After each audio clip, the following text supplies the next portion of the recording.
Hello everyone. పెసరపప్పు మెంతి కూర అండి ఈరోజు కర్రీ అయితే. ఇంకా ముందైతే పెసరపప్పుని కడిగేసుకుని మెంతి కూర కూడా శుభ్రంగా కడిగేసి రెండు కలిపి కుక్కర్లో విజిల్ పెట్టేయాలి. ఒక 3 విజిల్స్ వస్తే సరిపోతుందండి. దానికే మెత్తగా అయిపోతుంది, పెసరపప్పు త్వరగా ఉడికిపోతుంది. ఒక పులుపు వేసినప్పుడు మాత్రమే కలిపైతే పెట్టకూడదు, ఎందుకంటే ఉడకదు. తర్వాత 3 విజిల్స్ తర్వాత కొంచెం కారం, కొంచెం పసుపు, కొంచెం సాల్ట్, కొంచెం చింతపండు వేసానండి.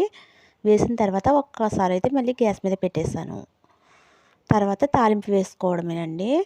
వెల్లుల్లి, కరివేపాకు, జీలకర్ర, ఆవాలు, ఎండుమిర్చి, అంతేనండి. ఇంతవరకు అయితే వేసేసి తాలింపు అయితే పెట్టేస్తాను, అంతేనండి. ఇది వేడి వేడి అన్నంలో వేడివేడిగా తింటే చాలా ఇష్టమండి నాకైతే. పెసరపప్పు వేడిగా తింటేనే బాగుంటుంది, చల్లారిపోతే అంత టేస్ట్ అనిపించదండి ఏంటో కానీ. వీడియో నచ్చితే సబ్స్క్రైబ్ చేసుకోండి. బాయ్.